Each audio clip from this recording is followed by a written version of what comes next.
While facing stinging criticism over homelessness, soaring poverty, drug use, and illegal immigration, cities on the West Coast are getting tough, taking aim at plastic straws. San Francisco is the latest city to ban all so-called single-use plastics. Seattle was the first major city to ban these kinds of things, levying a $250 fine for violations. But Santa Barbara is actually home to the strictest plastic prohibition in the country. Hefty fines for violators and even possible jail time. Tonight's panel, Fox News contributor Leslie Marshall and radio host of WMAL here in Washington, D.C., Larry O'Connor. Welcome to you both. Shannon. Hi, Shannon. Leslie, people going to jail over plastic straws? This is not The Onion. This is for real. It is not The Onion. It is for real. But nobody's going to go to jail. And you have me here on tape saying that. I don't think they are. What they're trying to do is emphasize how stringent the city of Santa Barbara, where I'm going this weekend, as a matter of fact,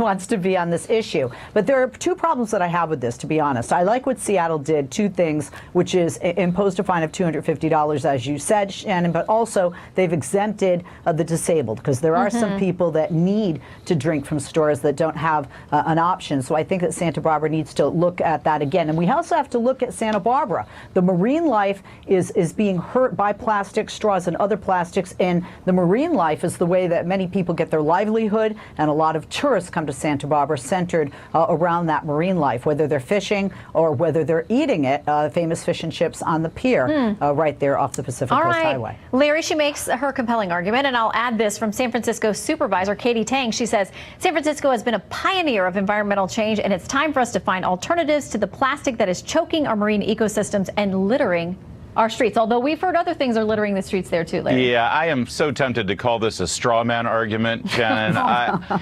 Think about this. Last week, right here, this same group of three amazing people on Fox News, we were talking about how the city of San Francisco wants to give illegal immigrants the right to vote. So they want to give people who are in this country illegally the right to vote, but they don't want us to be able to use a straw. They want to put a waitress in jail for giving my kid a bendy straw with a soda drink. It really is ridiculous, and it tells you the priorities of people in California right now. I dare I say, I think this is the last straw for many people in that Okay, I'm state. going to stop you there. Let me read you something that comes in from Noah Rothman, CommentaryMagazine.com. He says, the combination of technocratic arrogance, insularity, and condescension displayed by the left's straw banners would be irksome enough, but our social engineers are not done inconveniencing you. Instead of disposable plastic straws, Americans are being asked to switch to biodegradable paper straws, which function precisely as advertised. They biodegrade upon contact with fluid. Leslie.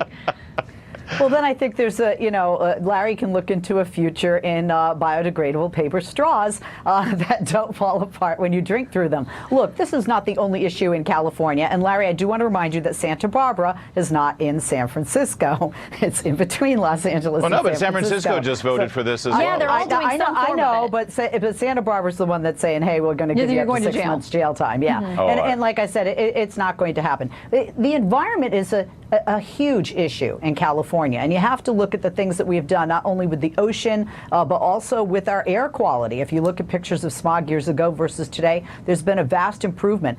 We can multitask. I know that I do. And you can do it in or outside of California. But in California, although we do care about health care and immigration, we do care very much so about the environment. And plastics, National Geographic just shows not only with marine life, but with our oceans, it contributes to the pollution. And by the way, that contributes to us in our bodies, because we eat that fish that is Okay, let me read you something from The Economist. They say this. Last October, scientists at the Helmholtz Center for Environmental Research in Germany found that 10 rivers, 2 in Africa and the rest in Asia, discharge 90% of all plastic marine debris. The Yangtze alone carries 1.5 metric tons a year. I refuse to translate that because I don't recognize metrics because I'm an American.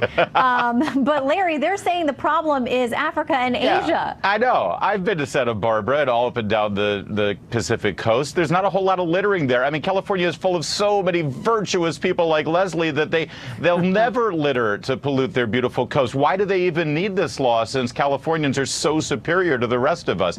This is just virtue signaling. This is a bunch of elected officials trying to tell their constituents how much they care. And again, it does tell you their priorities. You know, just now you had a story about an illegal immigrant in Whittier, where my kids live, Whittier, California, who took a chainsaw to his allegedly wife.